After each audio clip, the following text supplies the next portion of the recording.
سب سے پہلے تو میں آپ کو کلیئر کر دوں کہ فضل الرحمان صاحب نے ابھی تک نہ تو مخصوص نشستیں جو انہیں دی گئی مال غنیمت میں نہ تو وہ اسٹیبلشمنٹ کو واپس کی ہیں، نہ ہی فضل الرحمان صاحب نے ابھی تک جو فارم 47 کے اوپر انہیں عاصم منیر صاحب نے اس رجیم میں تحفے دیے ہیں، نہ انہوں نے وہ واپس کیے ہیں، نہ ہی جو لوگ انہیں تحفے کے طور پہ دیے گئے نہ انہوں نے وہ واپس کیے ہیں۔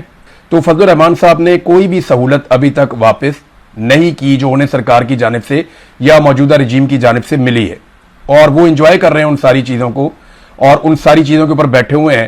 قومی اسمبلی سے، صوبائی اسمبلی سے ان کے لوگ تنخواہیں لے رہے ہیں، سینٹ سے ان کے لوگ تنخواہیں لے رہے ہیں، اور جو چوری کی مال غنیمت سمجھ کر لی گئی مخصوص نشستیں ہیں، ان نشستوں پر بھی ان کی خواتین تنخواہیں لے رہی ہیں یا اقلیت کے لوگ تنخواہیں لے رہے ہیں۔ تو فضل الرحمان صاحب کا انقلاب صرف اتنا ہی ہے کہ مجھے ہیرو مانا جائے، مجھے لیڈر مانا جائے، لیکن انہیں لیڈر تب مانا جائے گا جب وہ لات ماریں گے اسٹیبلشمنٹ کی دی ہوئی ان تمام چیزوں اور ان تمام نوازشات کو جن پہ وہ اس وقت انجوائے کر رہے ہیں۔ جب وہ یہ کہیں گے کہ ٹھیک ہے، میں آپ کے سارے پول کھولتا ہوں، ہر چیز سامنے رکھتا ہوں، رجیم چینج آپریشن میں عاصم منیر کا یہ کردار تھا، جنرل باجوہ کا یہ کردار تھا، ندیم انجم کا یہ کردار تھا، جنرل فیض ان دنوں میں کیا کر رہا تھا، اور کون سا جرنیل ان کے ساتھ مل کر کیا کیا باتیں کرتا رہا، یہ سارا کچھ انہیں بتانا چاہیے۔ یہ بھی بتانا چاہیے کہ نواز شریف کا کیا رول تھا، اور لندن میں ان کی کیا بات چیت ہوئی، اور کس طریقے سے موجودہ پورا سیٹ اپ قائم کیا گیا۔ جیسا کہ جاوید ہاشمی کو انہوں نے کچھ چیزیں بتائی تھیں کہ 1.25 سال پہلے یہ فیصلہ ہو گیا تھا، 15 مہینے پہلے یہ فیصلہ ہو گیا تھا کس کو کتنی سیٹیں دی جائیں گی، پھر فضل الرحمان صاحب کو جتنی سیٹیں دینی تھیں اتنی نہیں دی، اور یہیں سے فضل الرحمان صاحب کو غصہ آیا کہ بھی میں تو اقتدار کے خواب دیکھ رہا تھا، پھر انہیں یہ خواب دکھایا گیا تھا کہ وہ صدر پاکستان بنیں گے، لیکن بدقسمتی سے انہیں صدر پاکستان بھی نہیں بنایا گیا۔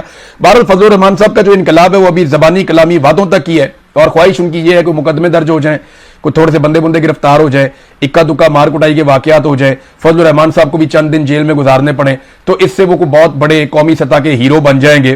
دیکھیں بنتے ہیں یا نہیں بنتے، لیکن جاوید ہاشمی صاحب ہیرو بن گئے ہیں۔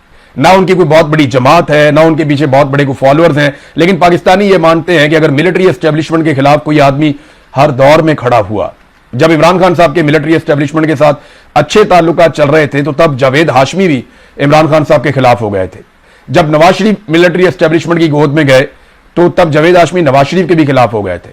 تو جاوید ہاشمی نے ہر دور میں لمبے عرصے سے ملٹری اسٹیبلشمنٹ کا مقابلہ کیا، کم سے کم پرویز مشرف کے دور کے بعد سے لے کر اب تک آخری 25-30 سال تو انہوں نے شاندار گزارے ملٹری اسٹیبلشمنٹ کے خلاف۔ اور اب مریم نواز کی حکومت نے ان کے اوپر جو پرچہ دیا ہے وہ بجلی چوری کا دیا ہے۔ آپ اندازہ کریں اتنا بڑا لیڈر ہے، اتنی اس نے صعوبتیں برداشت کی ہیں، اور اتنی اس نے لمبی لڑائی لڑی ہے نواز شریف کے لیے۔ وہ ڈٹ کر کھڑا ہوا اس وقت جب نواز شریف کے اپنے خاندان میں کوئی اس کے لیے کھڑا ہونے کے لیے تیار نہیں تھا، اور آج اس شخص کو بجلی چوری کے مقدمے میں مریم نواز کی سرکار نے گرفتار کر لیا۔ تو یہ چیزیں تو بتاتی ہیں کہ شریف خاندان کی کس نوعیت کی سیاست ہے اور کس لیول کے یہ لوگ ہیں۔ ناظرین، نورین نیازی کی بات چیت چل رہی تھی، NCCIA نے انہیں طلب کر دیا ہے، یعنی FIA کا وہ ونگ جو دیکھتا ہے ان معاملات کو کہ کوئی سوشل میڈیا کے اوپر یا میڈیا کے اوپر کسی نے ایسی بات کی ہے جو قابل اعتراض ہے تو وہ اس کے اوپر فوری طور پہ مقدمہ کرتے ہیں، بلواتے ہیں۔ تو انہوں نے نوٹس جاری کر دیا اینکر کو بھی اور نورین نیازی صاحبہ کو بھی۔ تو ان کا تو موقف ہوگا بڑا سادہ۔ دیکھیں اب جو چیزیں سامنے آ رہی ہیں یا جو قریبی سورسز ہیں جو کلیم کر رہے ہیں، میری ان سے بات نہیں ہوئی ابھی تک نورین نیازی صاحبہ سے، امید ہے ایک آدھے دن میں میری ان سے بات ہو جائے گی تو میں ان سے پوچھ پاؤں گا کہ ایکچولی ہوا کیا تھا۔ لیکن جو مجھے سمجھ آ رہی ہے وہ یہ ہے کہ وہ ایک دکھی خاتون ہے، ان کا بیٹا جو ہے وہ فوجی عدالتوں نے پکڑ کے سزا دے دی، اور فوج کی تحویل میں رہا وہ لمبے عرصے تک۔ 3 سال سے ان کا بیٹا گرفتار ہے، 3 سال سے ان کا بھائی بے گناہ گرفتار ہے، قید تنہائی میں ان لوگوں کو رکھا ہوا ہے، نشان عبرت انہیں بنایا گیا ہے، بھائی کی آنکھ ضائع ہو گئی ہے۔ اور ایسے ماحول میں ایک اینکر ان کے ساتھ بیٹھتا ہے اور وہ کہتی ہیں جی کہ جو سورسز بتا رہے ہیں وہ یہ کہ یہ آف دی ریکارڈ بات چیت ہو رہی تھی، یعنی یہ انٹرویو شروع ہونے سے پہلے کی بات چیت ہے، اور اس میں انہوں نے کچھ ایسے جملے بولے جو ایک دکھی عورت بول سکتی ہے، جس کا دل دکھا ہوا ہو، جس کو تکلیف ہوئی وہ تو بدوائیں بھی دیتا ہے جولیاں اٹھا کے۔ یعنی اگر آف دی ریکارڈ لوگوں کی آپ بات چیت سنیں جو آف دی ریکارڈ لوگ کرتے ہیں سڑکوں پہ، لوگ اتنی موٹی گالیاں دیتے ہیں اسٹیبلشمنٹ کے کرداروں کو، اس حکومت کو لوگ اتنی گندی گالیاں دیتے ہیں کہ کانوں سے دھوئیں نکل آتے ہیں، جو بدوائیں لوگ دیتے ہیں موجودہ ملٹری اسٹیبلشمنٹ کے جرنیلوں کو کانوں سے دھوئیں نکل آتے ہیں، ایسی بدوائیں اور ایسی گالیاں لوگ دیتے ہیں، تو وہ آن ایئر نہیں جاتی نا، اس لیے کسی کے اوپر مقدمہ نہیں ہوتا۔ لوگ آف دی ریکارڈ بیٹھتے ہیں، 4 دیواری کے اندر بیٹھتے ہیں، باہر کسی پارک میں بیٹھتے ہیں، کوئی سڑک پہ مل جاتا ہے تو لوگ جولیاں اٹھا کے بدوائیں کر رہے ہوتے ہیں۔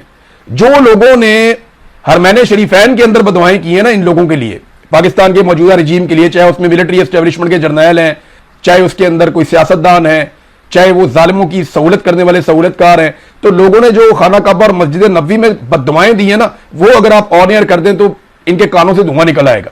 ये डर जाएंगे कि लोग इनके बारे में क्या सोचते हैं। मैंने तो अपने कानों से सुना है, मैंने तो खुद देखा है। मैं 2 मरतबा गया हूं हरम में और मैंने वहां सुना लोग कैसे इनके लिए बददुआ करते हैं और कैसे इमरान खान के लिए इस वक्त दुआएं मांग रहे हैं लोग।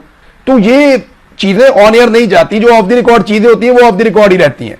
फिर उन्होंने ये कहा भी था इमरान खान की बहन ने कि इसे पब्लिक ना किया जाए, और ये एक सहाफती उसूल है कि अगर किसी ने आपको कोई इंटरव्यू में बात कर दी है, अव्वल तो वो कहते हैं जी ये इंटरव्यू से पहले की बातचीत है और इसका इंटरव्यू के साथ कोई ताल्लुक नहीं था, ये उनकी एक जाती भड़ास है, गुस्सा है उस खातून का। मैं यानी ये ओपनली कहता हूं कि किसी के भी आप किसी भी खातून के भाई को, उसके बेटे को आप निशाने इबरत बनाए तो वो आपकी तारीफ तो नहीं करेगी, तो आपके खिलाफ बात करेगी।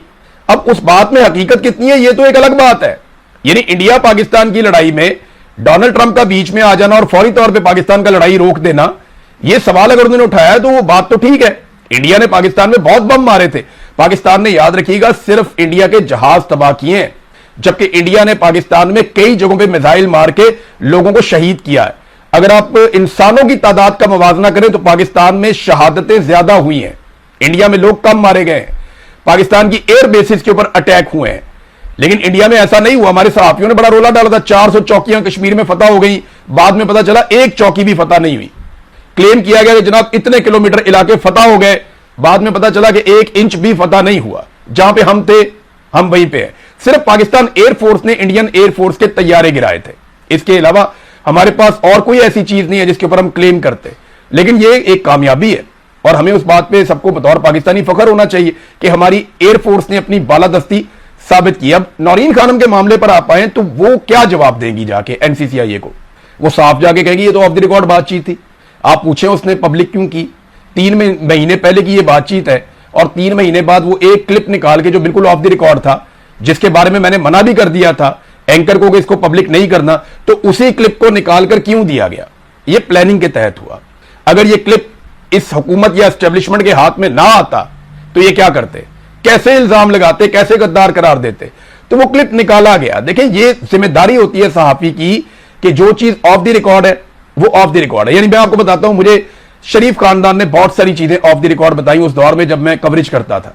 यानी शहबाज शरीफ ने मेरे सामने ऑफ द रिकॉर्ड बात की और हमजा शहबाज ने मेरे सामने ऑफ द रिकॉर्ड बातचीत की। कई इनके वुज़रा हैं जिन्होंने मेरे सामने ऑफ द रिकॉर्ड बातचीत की। इसी तरह पीटीआई के लोगों ने ऑफ द रिकॉर्ड बातचीत की। पीपल्स पार्टी के 1-2 लोग हैं, उन्होंने हमारे साथ ऑफ द रिकॉर्ड बातचीत की। हत्ता के जो पाकिस्तान के मिलिट्री एस्टेब्लिशमेंट के लोग हैं, वो जब कोई ऑफ द रिकॉर्ड बातचीत करते थे और हमें कहते थे जी कि ये ऑफ द रिकॉर्ड है, तो फिर वो ऑफ द रिकॉर्ड रहती है। उसमें तो वो बहुत ऐसी बातें करते हैं कि वो पब्लिक हो जाए तो भूचाल आ जाए, लेकिन यह सारा कुछ पब्लिक किया नहीं जाता। लेकिन बिलाखिर एक दिन चीजें पब्लिक हो ही जाती हैं। अब जनाब नौरीन खानम को बुलाएंगे तो वो क्या कहेंगी? वो ये कहेंगी जी ऑफ द रिकॉर्ड था, और वो ये कहेंगी मैंने मना किया था ऑन एयर नहीं करना। तो फिर क्या करेंगे? किसी शख्स की सोच के ऊपर तो आप पैरा नहीं बिठा सकते ना। अगर एक आदमी अपने आप में ये समझता है कि ये चीज ऐसे नहीं ऐसे हुई है, तो इस पे कौन सा मुकदमा बनता है? यानी इस पे क्या मुकदमा आप कर सकते हैं? वो प्रैक्टिकली तो कुछ नहीं कर रहा, और जो स्टेटमेंट है वो ये कह रहे हैं कि जनाब मैंने कहा था कि इसको पब्लिक नहीं करना, ये मेरी अपनी जाती राय हो सकती है। तो ये एक अजीबोगरीब किस्म की पाकिस्तान में कहानी चल पड़ी है कि सबको गद्दार बनाओ, बंगालियों को गद्दार बनाओ, पंजाबियों को गद्दार बनाओ, महाजरों को गद्दार बनाओ, कबाइलियों को गद्दार बनाओ, बलोचियों को गद्दार बनाओ, कश्मीरियों को गद्दार बनाओ, ओवरसीज पाकिस्तानियों को गद्दार बनाओ, और सहाफियों को भी गद्दार बना दो। अरशद शरीफ को गद्दार बनाया, फिर शहीद कर दिया। आज वो सबसे बड़ा मुहिब्बे वतन है। पाकिस्तानी सबसे ज्यादा प्यार जिन लोगों से करते हैं उनमें एक कौन है? अरशद शरीफ है।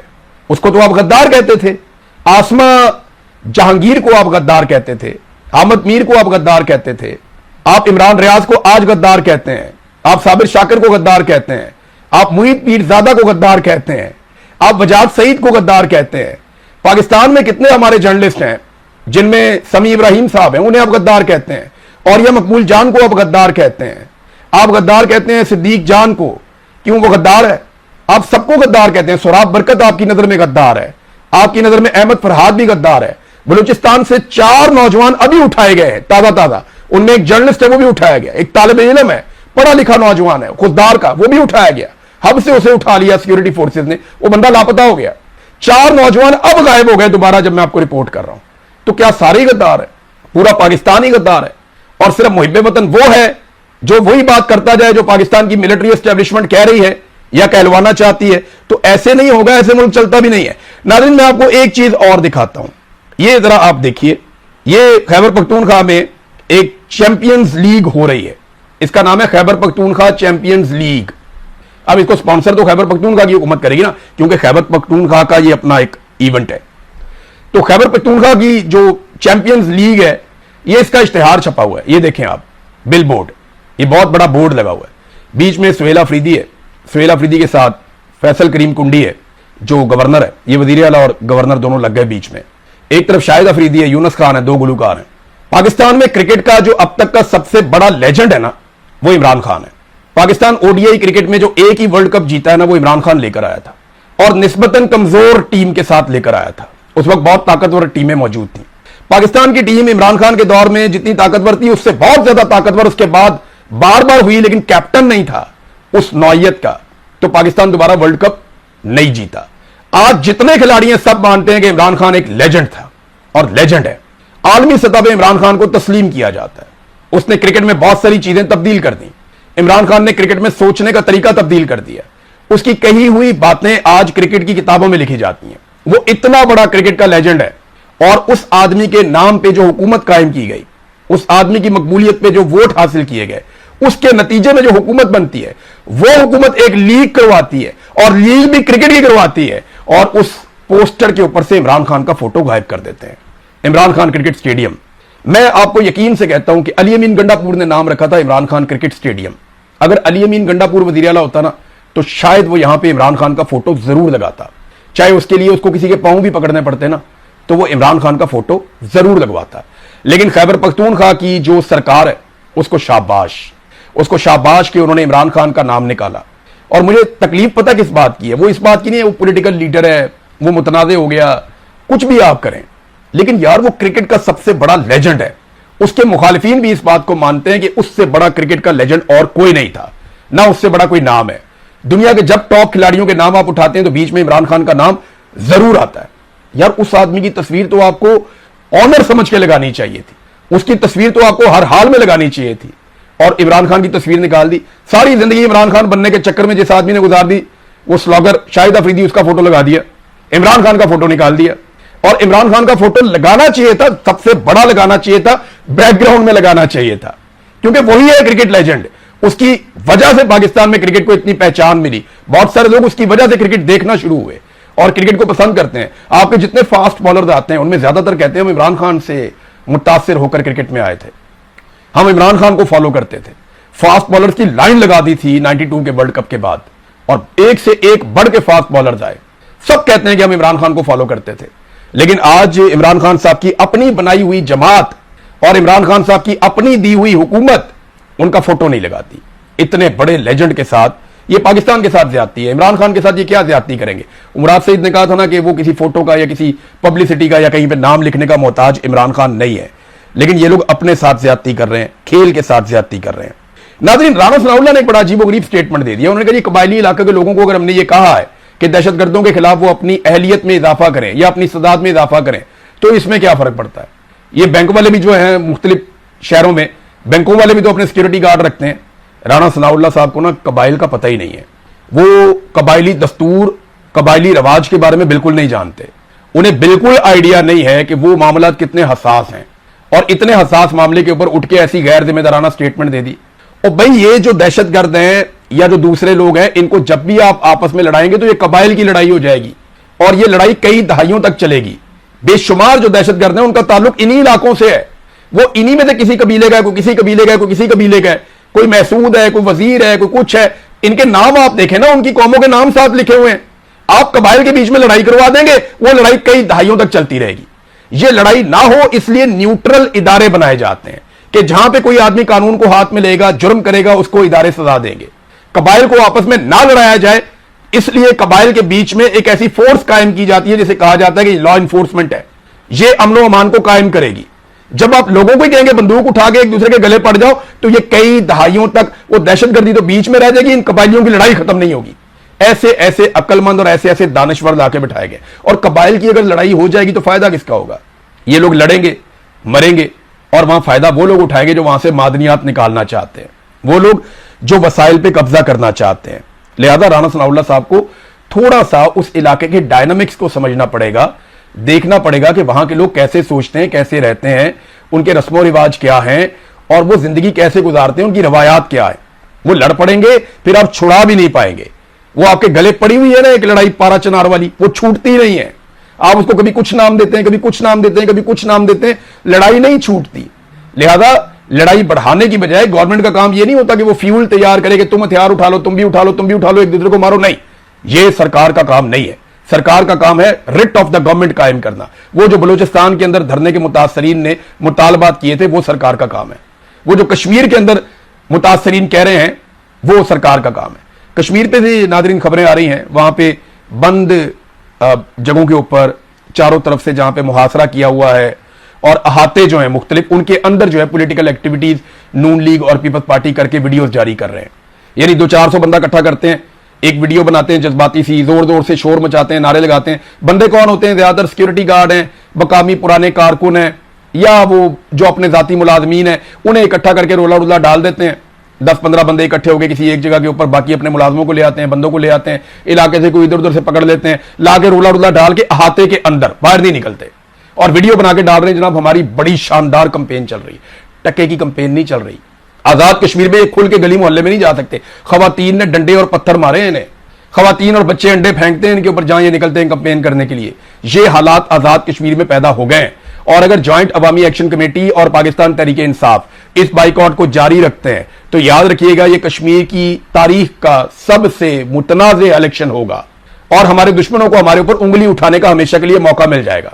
और ये मौका भी अल्लाह के फजल से पाकिस्तान की मिलिट्री एस्टेब्लिशमेंट हमारे दुश्मन को प्रोवाइड करेगी।